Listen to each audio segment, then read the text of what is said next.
Letter from Beeston by Marysia Zipser. In October 2014, Roberto Alborghetti came to Beeston for the first time. We had met on LinkedIn earlier that year, the world's business networking platform. I loved his posts and in particular his visual art project called Laser Actions.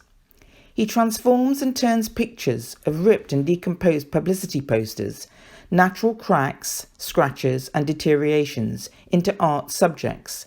His whole concept is making art from industrial deconstructionism, caught by camera, macro style. He captures the randomness, letting the picture tell the story, and documents the reality. He doesn't change what he sees. Nothing is manipulated. I asked Roberto that I would like to feature him and his work at my second Art Culture Tourism networking evening in March, called Cultures Crossing, by showing his artworks on screen. He was delighted, and my event at the Lace Mill certainly was Veni Vidi Vici. It brought European press coverage, all thanks to Roberto's journalistic efforts. A few months later, Roberto contacted me to say he was visiting London friends and could he come to Beeston to see me for several hours before he went back to Italy. I said yes, of course. Prior to his proposed visit, I had researched further into his background and found out that, besides being an Italian Pulitzer award-winning journalist and best-selling author, he was also the official biographer to Pope Francis.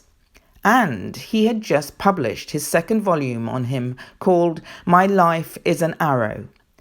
So, I thought, I wonder if Nottingham's official Robin Hood, Tim Pollard, who happens to live in Beeston, would be free for a photo shoot with Roberto. Tim gladly accepted. So the day came when I met Roberto from Beeston railway station and brought him to Chilwell High Road. He and Tim got on famously, and I photographed them together at Chilwell Creative Corner, and then walked them up to Barton's head office.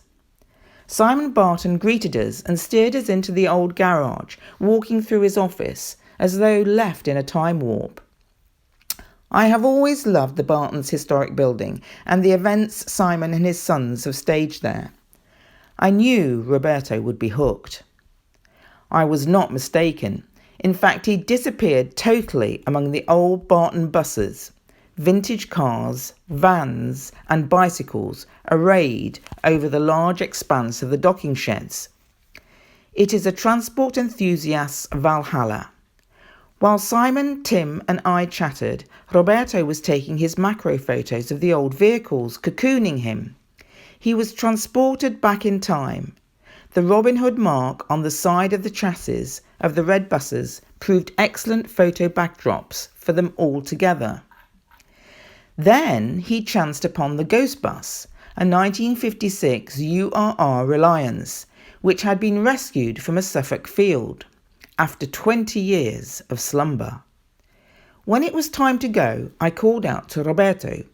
He excitedly walked back to us with a smile. We said our grateful goodbyes and entered into the street's bright daylight. Roberto followed and called out, "Marysia, I know what I'm going to do. I am going to make a film about the Ghost Bus."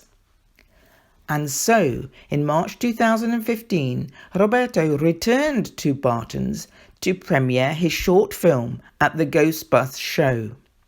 The journey and the Ghost Bus saga had begun, and the rest, as they say, is history.